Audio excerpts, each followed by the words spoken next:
मित्रांनो नमस्कार. माझं नाव चिंतामणी सागडे. आजपासून मी ब्लॉगिंगचं ट्राय करायचं म्हणतोय. आज आषाढी एकादशी आहे, चांगला दिवस आहे. हा जो ब्लॉग आहे तो पूर्णपणे मी ट्राय करणार आहे की मी देवाची पूजा आज कशी करतो, काय करतो त्याच्याबद्दल. आणि तुम्ही याच्यामध्ये काय आहे की आषाढी एकादशीला ऍक्च्युली विठ्ठलाचं जे काय आहे आपण ते सगळं आपल्या देवांसाठी करणार आहे आपण सेम. आणि त्यामुळं ऍक्च्युली मला थोडा उठायला उशीर झाला आज, कारण काल ऑफिसवरून यायला उशीर झाला म्हणून. पण ठीक आहे, काही हरकत नाही. मी आता सगळं हार आणि बुक्का आणि ते सगळं घेऊन आलोय आणि आता आपण पटकन आंघोळ करून पूजेला बसणार आहे मी. त्यावेळेस कनेक्ट करूया. ओके. आंघोळ झालेली आता आंघोळ होऊन मी सोहळा नेसला आहे आणि पूजेसाठी बसलोय आता. आता हळूहळू करून आपण पूजा स्टार्ट करायची आहे. आणि पहिलं संध्या वगैरे मी करून घेणार आहे आणि त्याच्यानंतर मी एक एक करून मग मी सगळ्या देवांची पूजा करणार आहे. हे आमचं छोटंसं असं देवघर आहे. आज आपण 2 मूर्ती करणार आहेत मी तर. आणि त्या 2 गोष्टी आहेत की शंकर महाराजांना आज पुरुषसुक्ताचा अभिषेक करणार आहे आपण. आणि त्याच्यानंतर मग आपण व्यवस्थित पूजा करून हार फुलं आणि बुक्का वाहून पूर्ण देवाची मनोभावे आराधना करणार आहे आज. चला पूजेला स्टार्ट करूया. चला.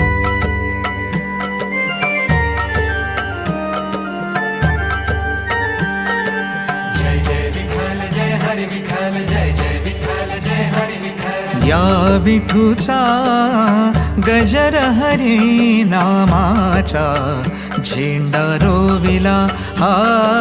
या विठूचा गजर हरी नामाचा झेंडा रोविला.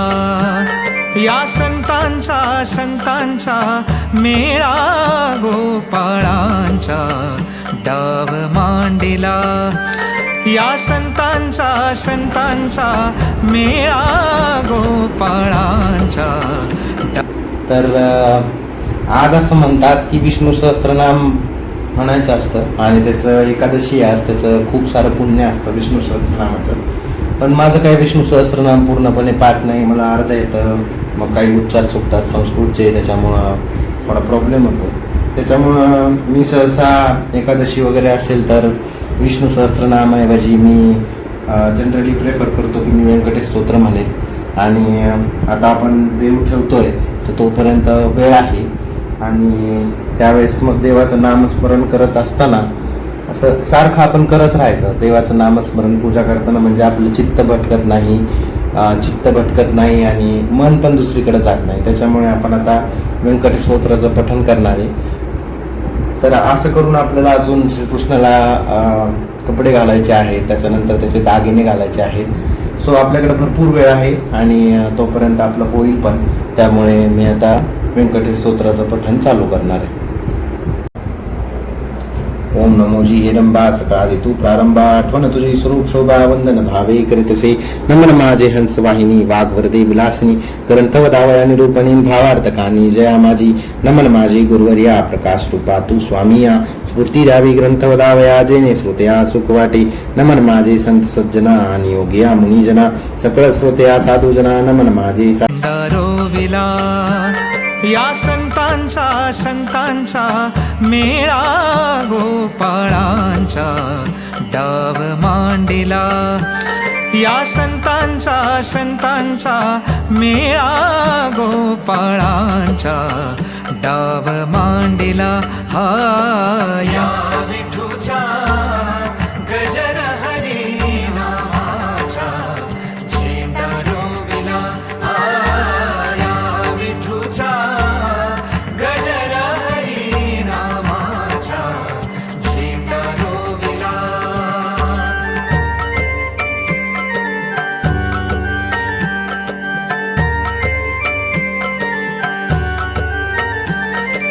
कौल घेतला लिहून 100 वर्षे जाण. कौल घेतला लिहून 100 वर्षे जाण.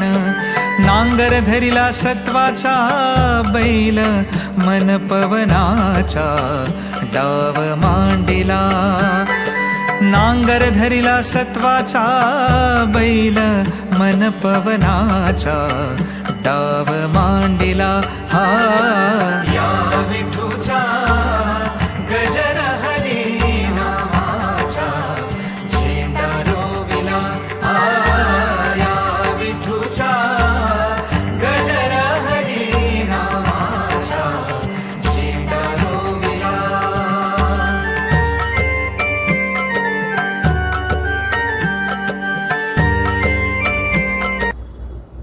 तर विठ्ठलाच्या मूर्तीला ॲक्च्युली ऑलरेडी हा चंदन टिळा होता, पण मी आता हा ओरिजिनल चंदन टिळा लावलेला आहे, म्हणजे आपला गंध. ठीक आहे. त्याच्यानंतर ही जी तुळशीची माळ घातली आहे ही काय मला बाजारात मिळत नव्हती ॲक्च्युली. सो मी काय केलं की सगळ्या मंजुळा ज्या मिळतात आपल्या बाजारात त्यांना घेतलं आणि त्यांना असं एकत्र केलं. सो ही एक तुळशीची माळ मी बनवलेली आहे. आणि गजरे, मला गजरे खूप आवडतात देवाला घालायला, कारण गजऱ्यांचं एक वेगळंच हे येतं. तर तुम्ही जर बघू शकता, म्हणजे उठून दिसतात देव याच्यामध्ये गजऱ्यांमध्ये. आणि त्यातल्या त्यात मी हे गजरे जे आणलेत आज ते खूप असे सिलेक्टिव्ह आणलेत की जेणेकरून क्या आहे, काही कळ्या आहेत, काही फुलं आहेत. म्हणजे पूर्ण दिवसामध्ये जरी ह्या कळ्या उमलल्या तरी तो गजरा तसाच ताजा दिसेल आणि तो पूर्ण आषाढी एकादशीच्या दिवशी पूर्णपणे ताजा दिसेल. त्यानंतर सोनचाफ्याचं असं आहे की मला सोनचाफा खूप आवडतो, म्हणजे स्वतःहून पर्सनली मला सोनचाफा खूप आवडतो. आणि जास्त करून मला सोनचाफा याच्यासाठी आवडतो कारण मला तो दत्त महाराजांना वाहायला खूप आवडतो. कारण दत्त महाराजांना ज्यावेळेस तुम्ही सोनचाफा वाहता ना, तो त्याचं जे काही म्हणजे तुम्हाला एक समाधान मिळतं ना, ते एक वेगळंच असतं. कारण त्यांच्या कुठलाही फोटो घ्या दत्ताचा, त्यावर तुम्ही जर सोनचाफा वाहिलात तर त्याचं एक वेगळंच उठून दिसतं तो फोटो.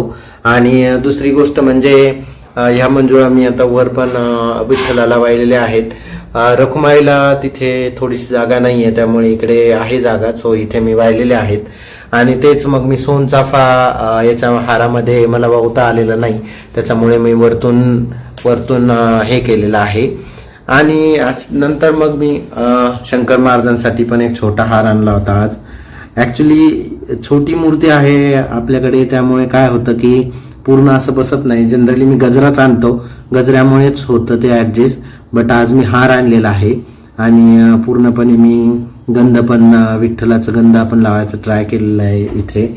त्याच्यानंतर हे पूर्ण देवाची पूजा कंप्लीट झालेली आहे. आता मी हे करत आहे की दिवा आणि अगरबत्ती लावणार आहे, त्याच्यानंतर मी आरती करणार आहे. सो आता आरतीला भेटूया. स्वस्थ बसुनी सद्गुरु जवळी प्याला घेतला ज्ञानाचा तोच अमृताचा डाव मांडिला या विठूचा गजर हरी नामाचा झेंडा रोविला या विठूचा गजर हरी नामाचा झेंडा रोविला. आस म्हणे संतांचा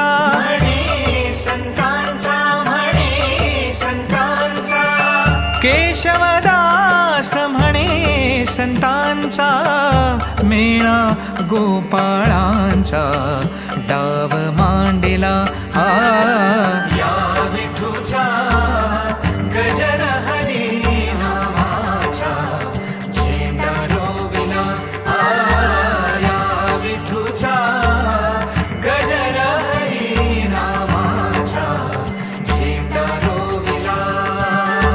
विठूचा गजर हरिनामाचा झेंडा रोविला वाळवंटी चंद्रभागेच्या काठी डाव मांडिला. विठूचा गजर हरिनामाचा झेंडा रोविला वाळवंटी चंद्रभागेच्या काठी डाव मांडिला. मित्रांनो, अशा प्रकारे आज आपण हा पूजेचा ब्लॉग केलेला आहे. ही माझी पहिलीच वेळ आहे ब्लॉग करण्याची, त्याच्यामुळे लवकर सुचत नाही, काय बोलायचं काय नाही कळत नाही. त्याच्यामुळे अजून हळूहळू होऊन सवय होईल त्याबाबत. पण हा पहिलाच व्हिडिओ आहे माझा आणि हा आषाढी माझी खूप इच्छा होती की आषाढी एकादशीला मी हे चालू करेल आणि मी पहिला ब्लॉग हा माझ्या म्हणजे जो पूजा केली आहे मी त्याचाच टाकेल हे माझं फिक्स होतं. त्यामुळे आज मी हा ब्लॉग केलेला आहे. तर तुम्हाला हा कसा वाटला मला ते कमेंट सेक्शनमध्ये नक्की सांगा. आणि हां, so please don't forgot to like share and subscribe to my channel. So कोणी विसरू नका, जास्तीत जास्त शेअर करा, जास्तीत जास्त सबस्क्राईब करा. मी खूप चांगला कंटेंट देण्याचा ट्राय करेल आणि खूप साऱ्या गोष्टी आहेत डोक्यात सो त्या सगळ्या गोष्टी मी नक्की तुमच्यासमोर मांडेन. आणि थँक्यू सो मच. आणि तुम्हाला सर्वांनाही आषाढी एकादशीच्या खूप खूप खूप शुभेच्छा. आणि जिथे जवळ तुमचं मंदिर असेल तिथे नक्की जा. आणि मी एवढंच म्हणेल की आपण आपल्या रोजच्या जीवनामध्ये देवाला विसरलं नाही पाहिजे. एवढंच माझं एक साधं गणित आहे. कारण माणसाला जगण्यासाठी एक आधार लागतो आणि तो आधार देवाच्या कृपेने कायम आपल्यासोबत असतो. त्याच्यामुळं माझं असं म्हणणं आहे की नक्की तुम्हाला जसं ट्राय करता येईल तसं ट्राय करा. आणि तुम्हाला सर्वांना परत आषाढी एकादशीच्या खूप खूप शुभेच्छा.